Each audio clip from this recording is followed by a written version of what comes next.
Selang air diarahkan ke seorang gadis. Semprotannya membuat gadis ini terengah-engah. Pria kaya ini hanya memandang dari pinggir, mengacuhkan permohonan si gadis. Hal ini dilakukan tepat 5 jam lamanya. Setelah selesai si pria kaya menyiapkan banyak makanan. Namun si gadis tidak makan daging. Si pria kaya ini memasukkan makanan ke mulutnya. Kalau dalam waktu 10 menit tidak dihabiskan, maka akan ada penyiksaan yang lebih kejam. Demi tetap hidup, gadis dengan tangan gemetaran memakannya sesuap demi sesuap. Gadis ini mengira pria kaya ini akan melepasnya.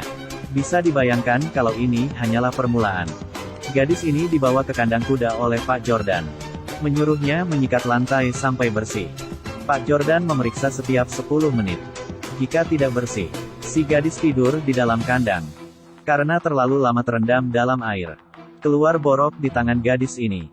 Tapi gadis ini tak berani beristirahat. Setelah menyikat semalaman, ia berjalan lemah menuju keluar. Saat melihat cahaya matahari, harapan hidupnya bangkit dalam sekejap. Tapi yang dikatakan pria kaya itu membuat si gadis putus asa lagi. Mulai sekarang kau adalah pelayan pribadiku. Kapanpun aku memanggilmu dalam waktu 24 jam. Kau harus berada di hadapanku. Gadis ini merasa saat bertemu dengan pria kaya, ia akan mendapatkan hidup baru yang bahagia. Seperti diketahui orang lain, gadis ini sudah milik si pria. Ia segera masuk ke toilet, melepas baju compang-campingnya. Setelah berdandan seadanya, Mia mengganti bajunya dengan baju bersih. Tak tahu bagaimana hidupnya setelah ini. Sekarang inilah pilihan satu-satunya. Hanya bisa menuruti perintah si pria kaya. Pak Jordan tak sekalipun menyangka. Setelah Mia selesai berdandan, dia seperti melihat orang lain. Tapi ia tak bicara apapun. Malah menyuruhnya belajar tata krama. Keluarga Pak Jordan terkenal di daerahnya. Memiliki kekayaan yang berlimpah. Makanya menjadi pelayan di rumahnya. Punya persyaratan yang ketat. Contohnya, harus selalu jaga kebersihan kolam.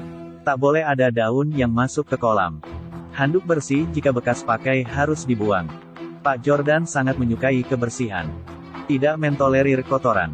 Mia belajar menggiling kopi. Berat kopinya harus akurat sesuai ukuran gram penyajian. Terakhir, meletakkan irisan lemon. Kepala pelayan mengira Mia akan butuh waktu menguasainya. Tak disangka Mia gadis yang pandai. Ia bisa melakukan pekerjaan ini dengan baik. Saat dirinya berjalan-jalan, ia bertemu dengan Pak Jordan lagi.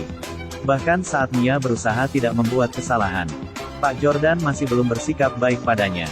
Kemudian menyeretnya ke kamar tidur sendirian. Jangan merasa kau bisa buat kopi.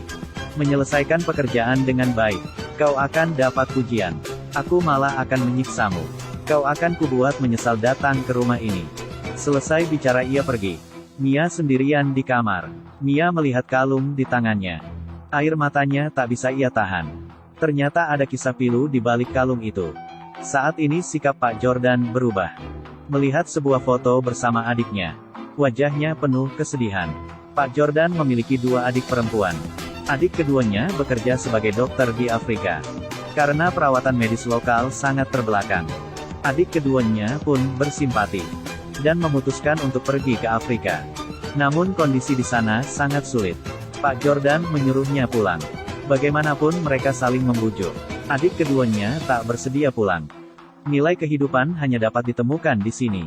Lagi pula di sini banyak teman. Kebetulan sekali, Mia adalah salah satunya. Mia di bawah kontrol mafia lokal. Sering pingsan karena dipukuli. Saat proses penyembuhan, adik kedua merasa simpati atas pengalaman pahit Mia.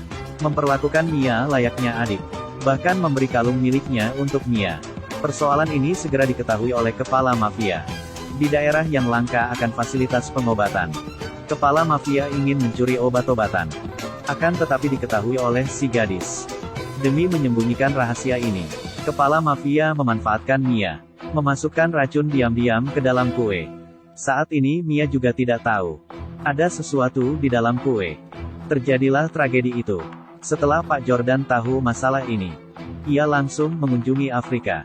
Yang dilihat adalah mayat adiknya yang sudah dingin. Pak Jordan sangat terpukul sekarang ini.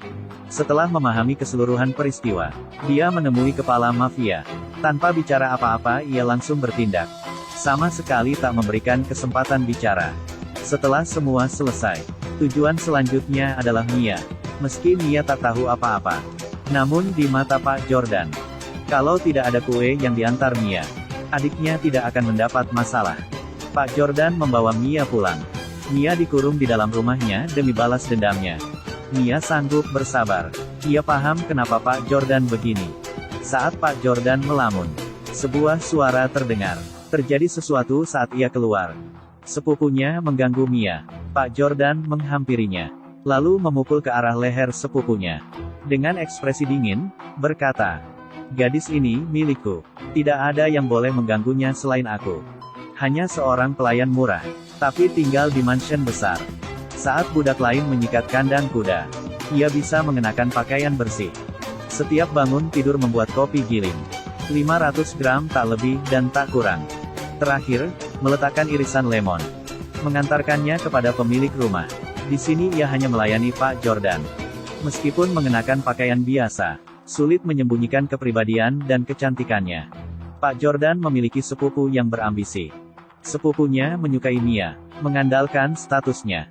Mengira hanya dengan satu lambaian tangan, maka Mia akan jatuh ke pelukannya.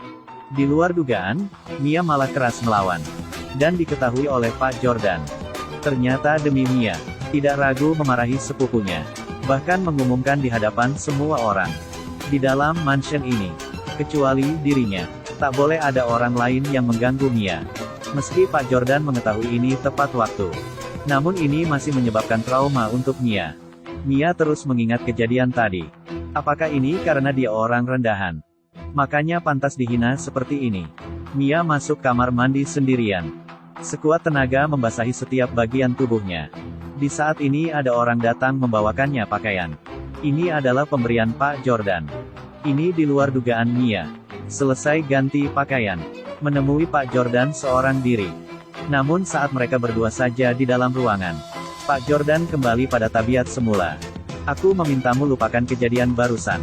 Aku bukan ingin melindungimu." Meskipun ia tahu perilaku sepupunya, tapi dengan saja berkata, "Jangan kira wajahmu cantik, lalu kau memanfaatkan orang lain untuk keluar mansion." Kalimat ini membuat Mia hilang kesabaran. Ia mengarahkan pukulannya pada Pak Jordan, tapi ditangkis oleh Pak Jordan. Saat kedua mata mereka saling menatap, sorot mata Mia kepada Pak Jordan tak terlihat takut. "Aku rela jadi pelayanmu seumur hidup untuk menebus kesalahanku. Dan tak mungkin menggunakan sepupumu semacam itu." Mia keluar meninggalkan ruangan. Kalimat Mia barusan membuat Pak Jordan tercengang. Mia merasa kalimatnya barusan sedikit keterlaluan. Mia kembali ke kamarnya dengan cemas. Ketidakberdayaannya. Hal ini tidak seharusnya menyalahkan Pak Jordan. Kalau dulu ia tidak mengantar kue beracun, adik Pak Jordan tidak akan mati keracunan. Kalau saja waktu itu ia tahu, tidak mungkin kejadian itu terjadi. Mia bukan satu-satunya orang yang bingung. Perasaan Pak Jordan juga tak nyaman. Di satu sisi menggantikan adiknya balas dendam, tetapi memikirkan Xiaomei yang lugu dan baik hati. Hatinya menjadi goyah. Pak Jordan tak memberitahu keluarganya kalau matinya adiknya karena ulah Mia. Meski Pak Jordan terlihat suka berkata kasar, tapi semua yang dia lakukan adalah untuk melindungi Mia. Sedangkan sepupunya yang berbuat kesalahan, tidak menyadari kesalahannya, malah merasa Pak Jordan yang telah merendahkannya. Hanya demi seorang pelayan sampai tega memukulnya. Memikirkan hal ini sepupu kembali ke mansion. Menatap dengan ekspresi dingin.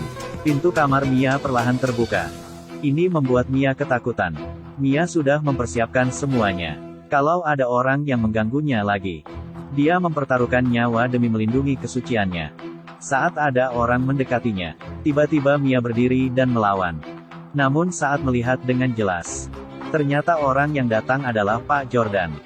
Di sini Mia menjadi tercengang. Namun Pak Jordan sangat tenang.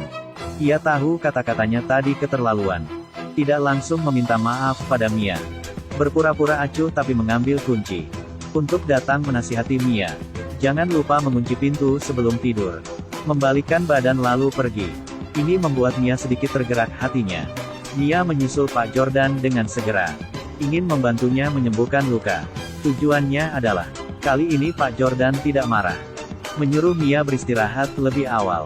Luka ini tidak berarti apa-apa untuknya. Pak Jordan juga punya alasan. Yaitu tak ingin menarik perhatian anggota keluarganya. Ini juga sebagai bentuk perlindungannya. Kali ini Pak Jordan tak akan menyadari. Kejadian ini dilihat oleh sepupu perempuan Jordan. Wanita ini sering mengunjungi rumah Jordan. Dan ia jatuh cinta pada Pak Jordan. Kemunculan Mia yang tiba-tiba. Intuisi wanitanya mengatakan, kehadiran Mia bukanlah hal biasa. Tapi ia tidak langsung belak-belakan. Namun melihat keadaannya sendiri. Kebetulan, keesokan harinya saat Mia membawakan kopi untuk Pak Jordan. Ternyata Pak Jordan sedang mengobati luka sendiri. Mia bersiap membantu. Tapi ditolak oleh Pak Jordan. Jangan kira kau berhubungan dekat denganku. Lalu kau lupa kalau kau yang membunuh adikku. Menyuruhnya tahu diri atas posisinya. Mia tak bisa membantah karena perkataan Pak Jordan. Saat Mia meninggalkan kamar Pak Jordan, Nella, sepupu Jordan melihatnya. Ini membuat Nella merasa bahaya. Ingin tahu apa yang terjadi di kamar Jordan. Masuk tanpa izin. Berpura-pura memasang tampang baik hatinya. Bertanya apa kemarin malam tidur nyenyak. Namun Pak Jordan sangat dingin. Tidak bilang persoalan luka di tubuhnya. Nella melihat kain kasa di atas lantai sebelum keluar. Ia sama sekali tak mengerti. Mengapa Pak Jordan melindungi Mia? Nella mendatangi kamar Mia. Yang dikatakannya adalah, ingat kau hanya seorang pelayan rendahan. Jangan bermimpi bisa masuk masyarakat kelas atas. Melihat tampang Mia yang tak berdaya, Nella tak jadi memukulnya. Nella membuat keputusan gila. Tiba waktunya siang hari. Pak Jordan baru saja bersiap ke kantor. Terjadi lagi suatu kejadian lain.